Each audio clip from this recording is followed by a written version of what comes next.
Okay, I'm going to show you a quick little carnation that's kind of pretty and fun. I'm going to use a size 6 brush, and I'm going to start with my pink over here. I'm going to get it a little bit wet, pretty wet, so that I can get it. And literally I'm just going to kind of make some little brush marks like this.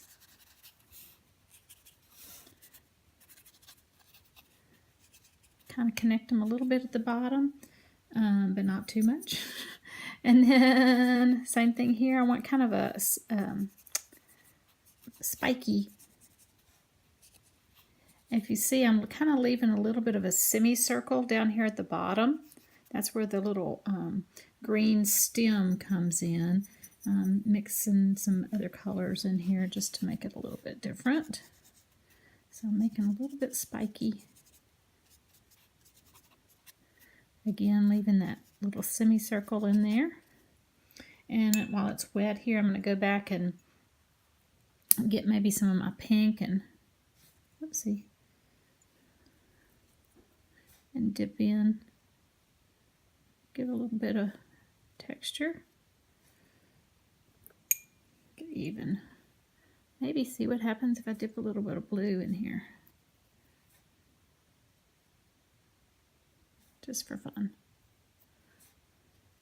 Just an experiment.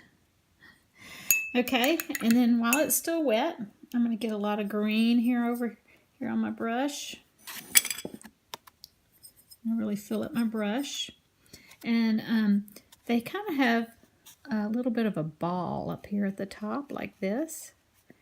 And then it's going to touch those and let it bleed just a little bit. And just a quick swipe down.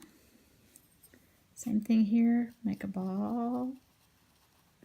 And then let it go up and touch. Because it kind of has that head up there. And swipe down.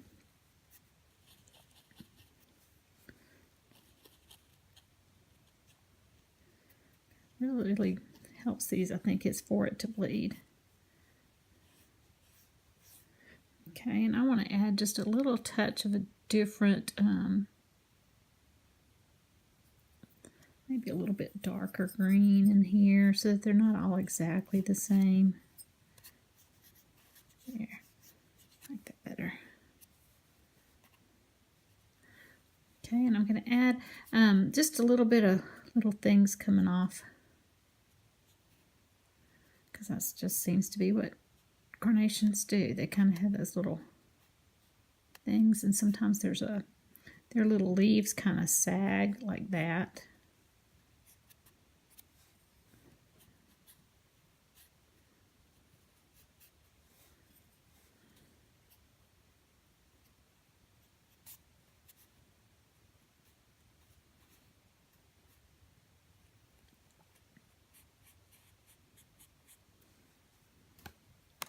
And there you've got a carnation.